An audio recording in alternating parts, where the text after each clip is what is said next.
ভেড়ার কথা যদি বলি, ভেড়ার মাঝে আছি যেহেতু ভেড়ার কথাই বলবো।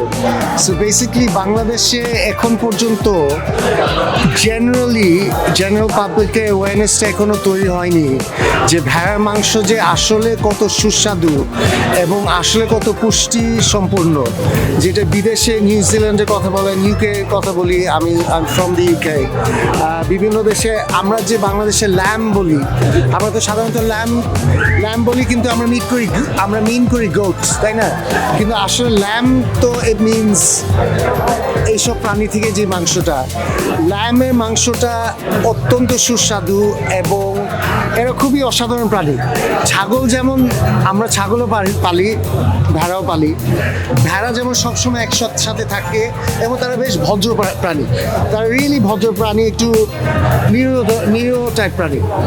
ছাগল আবার খুবই ইন্ডিভিজুয়ালিস্টিক প্রাণী, তারা মানে ছাগল যদি এখানে থাকতো অথবা লাফ দিয়ে পড়ে যেত বা অবশ্য বেঁধে রাখছে অন্য ছাগলে, মানে ছাগল কিন্তু খুবই উচ্ছৃঙ্খল একটু টাইপ প্রাণী।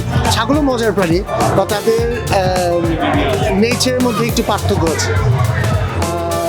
এমনি ভেড়াও কিন্তু তাদেরকে আদর যত্ন করলে তারা অবশ্যই তাদের মালিকদের চেনে এবং তারা খুবই লাভিং, তারা কত কিছু দেয়। আমাদের তো বাংলাদেশে ওলের তেমন প্রোডাকশন নাই, কারণ ভেড়া একটা প্রাণী হিসাবে বাংলাদেশে রিলেটিভলি নিউ, বাট আমরা ইনশাল্লাহ ভবিষ্যতে ওল নিয়েও কাজ করব।